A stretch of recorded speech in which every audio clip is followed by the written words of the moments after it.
Yesterday, in a 24-hour window, Microsoft made AI agents a regulated asset class, OpenAI shipped a brand new flagship model, Apple basically admitted defeat on its own AI, and Anthropic plugged itself into Elon Musk's data center. And honestly, those aren't even the four most interesting stories. Yeah, we've got to walk through all of this. Hey, welcome back to czverse. I'm Maya. And I'm Marcus. Let's get right into the lineup because May 8th, 2026 was an absolutely stacked day.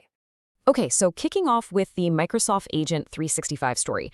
The biggest news of the day, in our opinion, is Microsoft taking Agent 365 to general availability for commercial customers. Right, and they are positioning this as their direct answer to this massive corporate headache called shadow AI. Exactly. So if you're wondering what shadow AI is, it's basically what happens when your sales team goes rogue and spins up a Salesforce agent. Finance builds an agent inside Excel.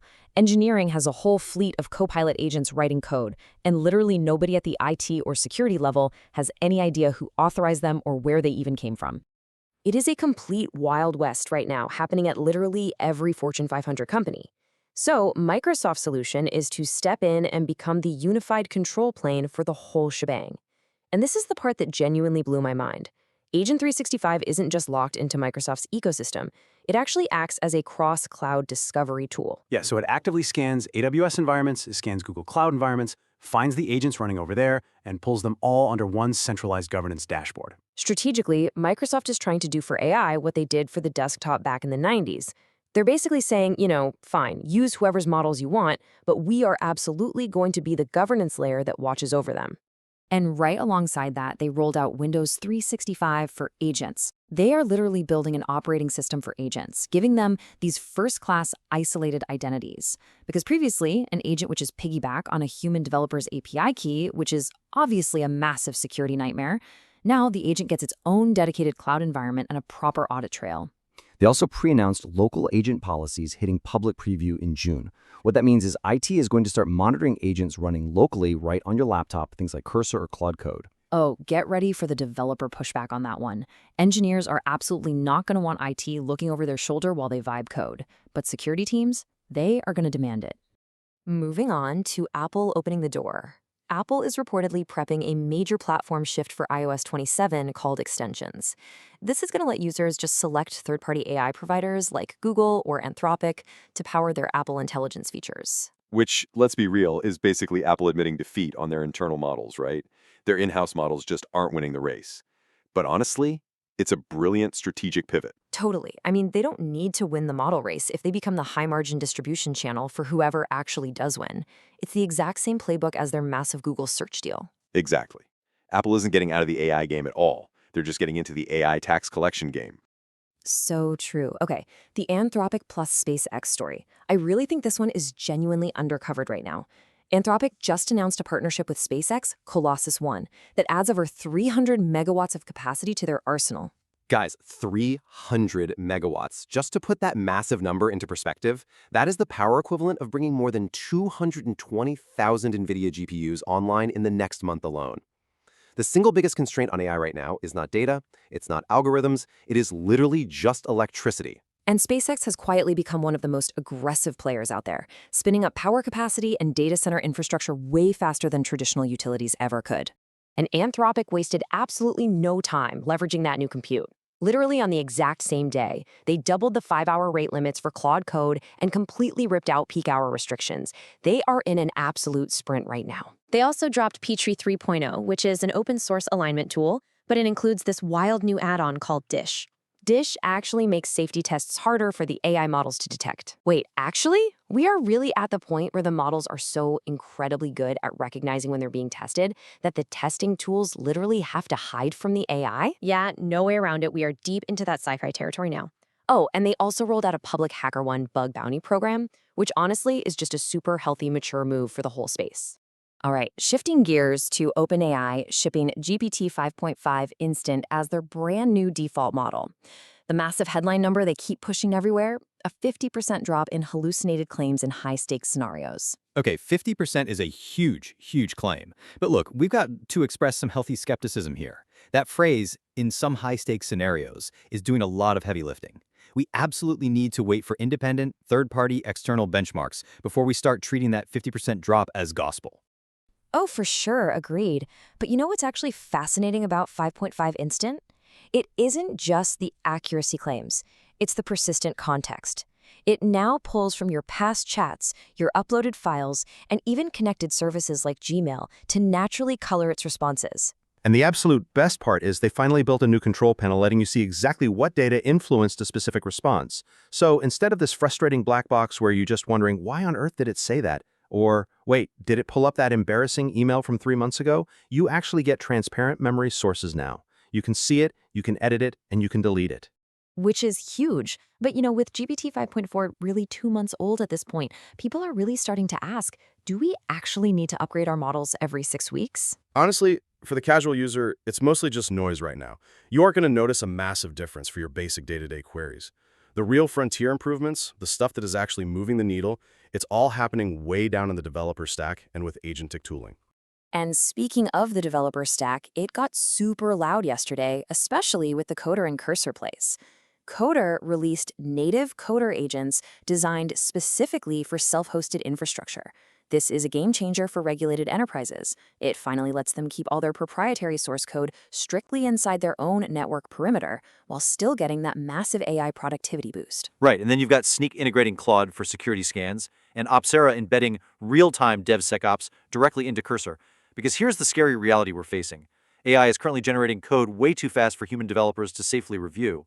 We are seeing systems ship code that absolutely would have failed a manual review just 6 months ago. The only viable defense left is an AI security agent moving just as incredibly fast as the AI code generator. Even Anthropic's new console is offering deep insights to try and map out this chaos. Okay, moving over to social, let's talk about Meta's Hatch agent. Meta is currently running internal tests on an always-on background agent called Hatch, and it is entirely grounded in your personal Instagram and Facebook data. Always on means exactly that. It's constantly monitoring your social signals in the background, just waiting to surface things. It might tell you, hey, a restaurant is really trending in your network right now. Or, that brand you love just dropped a new item. Basically, it's a relentless, always-on commerce engine. Yep, and they are doing a mock rollout in a highly sandbox environment this June. They are being extremely cautious testing this thing before they even think about letting it loose on the real social graph. Okay, this next one is my surprise story of the day. Tether's tiny medical model. Yes, Tether AI, the AI division of the stablecoin company, just released QVAC MedPsy. It is a tiny, 4 billion parameter, open source, on-device medical model. And get this, it is reportedly beating Google's massive 27 billion parameter cloud model, MedGemma, on clinical benchmarks. That is insane. An on-device model reversing a 6.75x parameter disadvantage is incredibly exciting. I mean, just think about what this means for offline developing regions. A massive cloud model is completely useless if you don't have reliable internet, right? But this brings absolutely crucial medical AI to places where the cell signal just completely dies. Really amazing stuff. Let's look at a couple of quick economics plays. Google just made Gemini 3.1 Flash-Lite generally available, and they priced it at an incredibly cheap 25 cents per million input tokens. They are heavily targeting those high-volume, cheap agentic tasks where you really don't need highly complex opus level reasoning, you just need super fast data processing. And on the creator side, ElevenLabs released Studio Agent. They basically built an AI native co-editor directly into their production timeline. They are very clearly making a play to own the entire end-to-end AI content production stack. Let's do some rapid-fire infrastructure hits here. AWS and Anchor are both building out the actual rails for agents to make crypto payments all by themselves. That is a category that is just exploding overnight. Seriously. We're also seeing Yugabyte solve the massive memory storage problem for agents, and Kaseya is rolling out entirely agent-run IT. The foundational infrastructure layer here is calcifying so fast right now. Okay, now for the not-so-fun stuff, where regulation lands. Time for a harsh regulatory reality check. Over just the last week, we saw Five Eyes guidance drop on safe AI deployment, quickly followed by CISA telling critical infrastructure operators to flat out assume their networks are already breached. And then yesterday, the White House confirmed they are actively drafting an executive order to vet new AI models before public release, and they're explicitly comparing the process to FDA drug approvals. Make no mistake, regulation is landing, and it is landing heavy. And security-wise, it is looking pretty rough out there. 6 different research teams just disclosed exploits targeting literally every major coding assistant: Codex, Claude Code, Copilot, and Vertex AI. But we need to be very clear about something here. The AI models themselves are not being hacked. What's actually happening is the OAuth tokens, which are basically the digital ID badges used by these AI agents, are being intercepted in plain text. This is the new failure mode of AI agents in production. They touch way too many services, they use way too many tokens, and standard security practices just have not caught up yet. We also got a massive landmark lawsuit yesterday. The state of Pennsylvania is actually suing Character.ai for unlicensed medical practice. So Character.ai's defense is that their characters are strictly fictional, and they have clear disclaimers stating that. But Pennsylvania is arguing that none of that matters. Their stance is, if your chatbot dispenses medical advice, it is practicing medicine, period. This case is basically a massive stress test to see whether a simple, standard disclaimer can legally protect an AI company. Literally everyone in the industry is watching this one right now. Finally, looking at global diffusion, Microsoft just reported their Q1 2026 AI usage metrics. The UAE is absolutely leading the world with a wild 70.1% usage rate. The US, we are sitting way back in 21st place with just 31.3%. That global diffusion gap is widening incredibly fast. Meanwhile, over in Europe, the EU AI Act just pushed its high-risk compliance deadlines all the way back to 2027, which gives companies a bit of much-needed breathing room.